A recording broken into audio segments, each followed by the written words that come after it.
the best training, a new soldier is never completely prepared for the chaos and human cost of combat.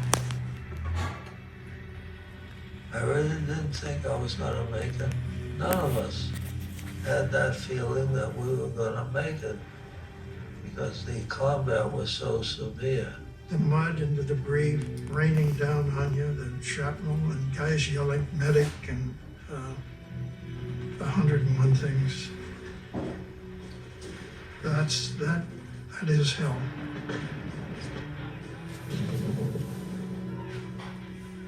Some of the young men were very stoic, no discussion.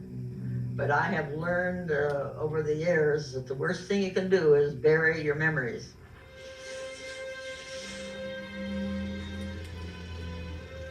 Toward the tail end of the war, part of what we did in recon was when they heard of death camps, we went to the death camps. We liberated several of the death camps. And if you could personally play a critical role in eradicating evil, then you did good. You did good.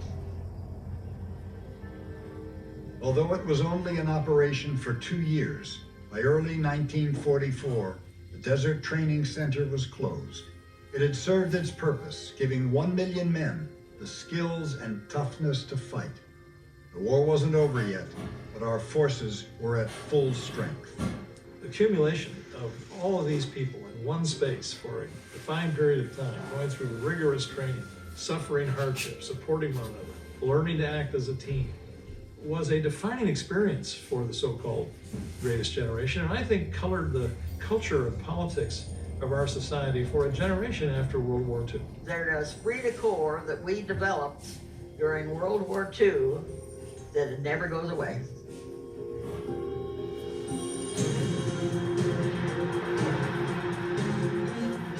We went downtown San Francisco. Everybody was on the street. Yeah, the opposite of what happened after All Vietnam. the guys were standing on the side of the rail of the ship, and there wasn't a dry eye when we passed by the Statue of Liberty.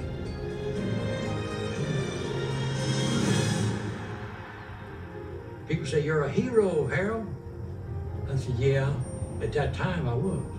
But when you get caught in a place like that unexpectedly, you don't think of heroes.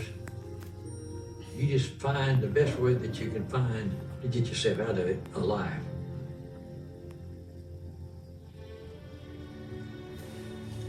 Looking out across the empty landscape, the urgency and sense of mission that once filled this desert is in stark contrast to the tranquility that now prevails. It was a different time, yes, but really not so distant. What you're doing is going to gain you your freedom and get rid of the enemy. That's what we should be doing, and that's what we did. I was scared, I'll admit it. But them guys that just keep plowing is kind of won the war. The remaining artifacts left behind testify to the determination, the sense of duty, and the sacrifice of all who came to this harsh and beautiful place in defense of Maybe that's what all them rocks are. It's Made for the out all ages three. They're to all determine. you know. But freedom is not without sacrifice. Freedom is not without sacrifice.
They came from cities and small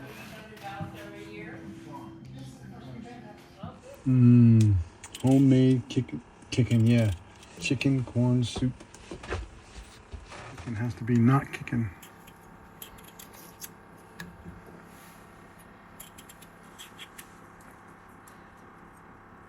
This is with Nancy Doherty's Corn. canned corn. Mm-hmm.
That way we had fuel. And water.